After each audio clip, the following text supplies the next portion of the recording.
Hello guys. Okay, nandito tayo sa labas guys. Okay. Sa mga ganitong place ako nag-yoga and nagme-meditate. Okay guys, and tingnan natin ang message sa inyo, sa inyong lahat. Today. Okay. Nakikita nyo ba ang place? Napakaganda guys. Message sa inyong lahat para sa mga Libra, Aries, and Leo na binabasa ko everyday. Ito ang message for you today ng inyong guidance. Message mo sa mga lahat ng sign na nandito. Be honest with yourself. Okay, be honest with yourself is look into your heart and you will know the truth of this situation. It is safe to admit and true to yourself, for we will support and guide you through any necessary changes. Learn upon, ask for courage and the strength to take good care of yourself. Focus only upon your true desires and they'll come to you upon eagle's wings. Okay guys. Ang ibig sabihin nito guys, maging totoo kayo sa inyong sarili. Maging totoo kayo at huwag kayong magsinungaling kung ano ang inyong dapat na ihingi ng tawad, ihingi ng guide, ihingi ng prayers doon sa taas. Guys, maging honest kayo sa inyong mga hihilingin and sa inyong mga sasabihin. Okay, sa inyong guidance. Okay guys. Para matupad ang inyong mga hinihiling is maging honest kayo. At tutulungan kayo ng inyong mga guidance sa inyong mga prayers sapagkat honest kayo, hindi kayo nagsisinungaling. Sapagkat kahit magsinungaling ang lahat, magsinungaling ang ilan sa inyo is alam yan doon ni Lord kung kayo ay totoo o pure ang inyong layunin sa inyong mga hinihiling. Guys. Ang unang message sa inyo is be honest with yourself para bigyan kayo ng totoong pagsagot sa inyong mga kahilingan. Okay. Tingnan natin. Message para sa lahat, especially sa mga Leo, Aries, and Libra na binabasa ko dito everyday almost, guys. Message. Be honest with yourself. Pakinggan ninyo inyong heart. Kung gusto nyo ng changes is mangyayari ito kung kayo ay honest sa inyong mga gustong mangyari. Okay guys. Eight of Swords. Kayo hirap na sa inyong situation but ayaw nyo pa rin mag-move on. Ilan sa inyo? Hirap na kayo dyan but nananatili kayo sa inyong situation. Eight of Pentacles guys. Okay. Focus sa inyong work. Okay. Mag-focus kayo sa inyong trabaho. Maring ilan sa inyo nahihirapan sa buhay, nahihirapan pa sa paghahanap ng money at pagpapalago nito. Okay guys. Message sa inyong lahat today. King of Wands is here. Aries energy or Leo is here. And Eight of Cups is yung inyong overall. Energy dito is Eight of Cups. All about sa yung paglilib nyo sa past. Okay. Something na ilib nyo na o tanggalin nyo na ang past talaga ng 100% sa inyong buhay. Okay guys, napakalakas ang hangin dito. Okay. Pag ako'y walang pasok guys, ako'y naglalaan ng 1 to 2 hours sa labas, sa kalikasan, naglalakad-lakad, nag-yoga nagpipray sa labas guys. Okay. Tingnan natin. Follow your desire. Tinidesire na inyong heart sapagkat ang King of Wands is mapassion. Okay. Sa kanyang mga gusto. At provider. Businesswoman, businessman. Okay. Tingnan natin ang message for you sa inyo lahat. Ito guys. Message mo sa mga nandito. Ascending the mountain guys. Okay. Keep going forward. Yan ang message sa inyo na nakarelate ito sa honest. Be honest with yourself. Okay, kung kayo ay totoo magpo-forward, magpatuloy kayo kahit mahirap ang inyong nilalakaran o mahirap ang pagpo-forward sapagkat para yang pag-akyat sa bundok. Okay, maaring pag-akyat nyo sa isang bundok, akala nyo pag baba nyo is yun na yung pupuntahan ninyo, yun na yung kabihasnan, pero yung pala may isa pang bundok, may another pang bundok. Is ascending the mountain guys. Okay, hanggang marating nyo ang goal. Ang inyong target is huwag kayong titigil sa paglalakad. Pwede kayong magpahinga, pero huwag kayong mag-stop o mag-quit. Okay. Message pa para sa lahat dito, guys. Protected by angels. Okay, huwag kayong mag-alala because protektado kayo ng iyong angel. Chinichill nila kayo. You are cherished by angels. Okay.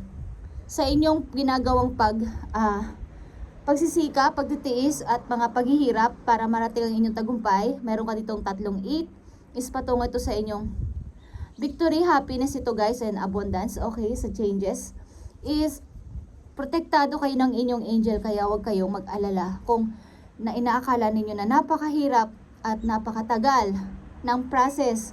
Is ganun talaga. Kahit sa literal na pag-apply sa isang kumpanya, pwedeng i-reject ka, pwedeng tatawagan ka pero hindi ka tatawagan. May ganun guys sa totoong nangyayari. Okay, at yun din ay i-apply ninyo sa sarili ninyo, sa lahat ng bagay, sa lahat ng situation, ang mga ganong klaseng mga situation ang pangyayari.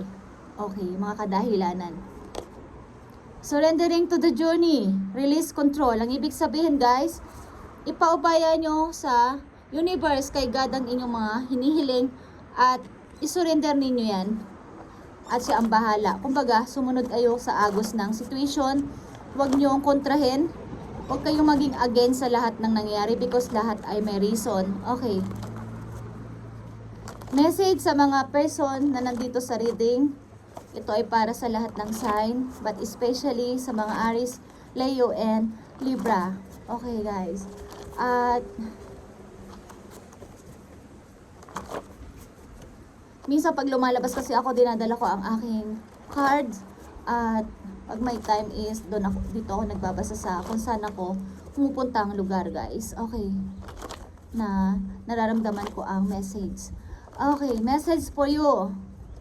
Para sa lahat, message sa inyo ng iyong guidance o ni Lord. Okay. God is love. Okay, God is love guys. So huwag kayong mag-alala, huwag kayong matakot. Sapagkat si God ay pag-ibig. Okay. Nakikita nyo ang kantang reason. Reason. It's all about reason and my reason, lahat ito. Ito mga sasabi ko sa inyo at may binabanggit ako dito kayo na pa. Na lahat ng bagay dito is nangyayari may reason. Okay. Wow. At napakalakas ng hangin guys. Praise the Lord. Okay. Meron ka ditong 8 at meron ditong King of Wands guys. Okay. Energy ito ng Aries and Leo. Fire sign. But ang ibig sabihin nito is maging ma-passion kayo, and ang ilan sa inyo is businessman, businesswoman at mga mahilig sa mga, yung kayo isang provider na tao. Gusto ninyo yung may ang mga responsibilidad nyo ay ginagawa ninyo kahit mahirap. Okay. Message sa inyo ng inyong angels guys, sa mga tao na nandito sa reading today. Okay. Be honest to yourself sa inyong gagawin. At tutulungan kayo ng inyong guidance. Huwag kayo mag-alala. Protektado kayo ng inyong guidance. Message sa mga tao na nandito sa reading. Okay. Tingnan ninyo ang inyong heart and mararamdaman nyo ang totoo ninyong situation. Okay? It's safe to admit the truth to yourself. Kailangan is huwag kayong magsinungaling sa inyong sarili na, napapagod na ako dito. Pinapaniwala ng ilan sa inyo na nandito sa reading na kayo ay okay pa rin. Okay? Kayo ay malakas. Pinapaniwala ng ilan dito sa inyo na kayo ay kaya nyo sarili nyo kahit walang tulong ng ibang tao. Okay? Maging honest kayo sa lahat ng nangyayari sa inyong buhay sa ngayon at babaguhin kayo ni Lord. Okay? Babaguhin ang inyong situation. Isa pang message for you. 10 of action is 10 of wands. Okay, speaking of paghihirap is 10 of wands ito guys. Nakikita nyo, napakagulo ng inyong paligid at hindi nyo na alam kung ano ang inyong uunahin. Minsan nakakalimutan nyo ng kumain sa tamang oras dahil sa dami nyong responsibilidad. You are working too hard. Okay, sino man kayo nandito. The angels are asking you to find the healthy balance between your career and your personal life. Be willing to ask for help from others in order to lighten your load so that you can take better care of yourself. Okay, straining to make others happy can be harmful to your health. Mag-ingat kayo sa inyong kalusugan guys, at sinasabi ko kanina pa na maging honest kayo sa inyong sarili pag kailangan nyo ng help. Kayo ay, kung sino yung nag-o-offer sa inyo ng help, huwag nyong pahindian, huwag kayo magmalaki kung hindi nyo tatanggapin ang tulong ng iba dahil may pride kayo. Okay? Huwag niyong gawin yan, guys. Be honest to yourself. Okay. At sa pagkakataong ito, this time, ang ilan sa inyo na nandito sa reading ay may mga sakit or nagkakaroon ng nararamdaman sa sarili. Okay. Kayo ay masyadong matrabaho. Ilan sa inyong nandito sa reading is matrabaho. At nakakalimutan nyo ng kumain sa tamang oras at kumain ng mga healthy food. So, tingnan nyo rin ang inyong sarili sa ngayon, sa panahon ngayon, okay? Ngayong March maybe, is ito yung tamang time to bigyan nyo ng ilang percent o mga mahabang percent o malaking percent mo ng inyong sarili dahil nagkakaroon kayo ng kapaguran na sa pagtatrabaho dahil sa responsibilidad nyo, okay? At tanggapin nyo ang tulong ng ibang tao, guys, okay? You're working too hard. Sinasabihan ka dito ng iyong angel na asking you to find a healthy balance between your career and your personal life. Hindi masamang magtrabaho, guys, at mag-isip ng ikakaunlad natin. But isipin nyo rin ang inyong health, okay? Kumain kayo sa tamang oras at huwag nyo kalimutan kumain ng mga healthy food. Okay, ilan sa inyo may mga sakit dito sa reading na to, okay? Message para sa mga tao nandito sa reading. Anong gusto mo pang sabihin sa mga tao na nandito sa reading? I need 2 message pa. Thank you. 10 of Wands is here again, guys. Pagod na kayo, guys. Okay, sa inyong nararanasan, hirap. Okay, 3 of Swords. Pagod na kayo. Gusto nyo ng kapahingahan. Okay, may sakit ang ilan sa inyo, 4 of Swords. Gusto nyo makaipon ng energy. Gusto nyo ng kapahingahan, something na mamahinga kayo dito sa responsibilidad na to, okay? Message sa mga tao na nandito sa reading, anong dapat nilang gawin? Guys, pakinggan nyo ang kantang Reason. Ito ay worship song. Worship song, guys, okay. Worship song. Pakinggan ninyo to, Reason. Kung anong mararamdaman nyo sa kantang to is para to sa inyo, guys. Binibigay tong kanta na to para sa inyo. Message sa mga tao na nandito sa reading, ipakita mo ang message. Pakita mo ang message sa mga taong nandito sa reading. Maging honest kayo sa inyo sarili. Unang message, maging honest kayo, guys. Okay, 10 of Swords, kayo ay pagod na. Okay, maging honest kayo na sabihin nyo kapag kayo pagod na, kayo ay nahihirapan na, at kayo ay ayaw nyo ng tumulong, ayaw nyo ng responsibilidad na to, ayaw ko na. Okay, maging honest kayo.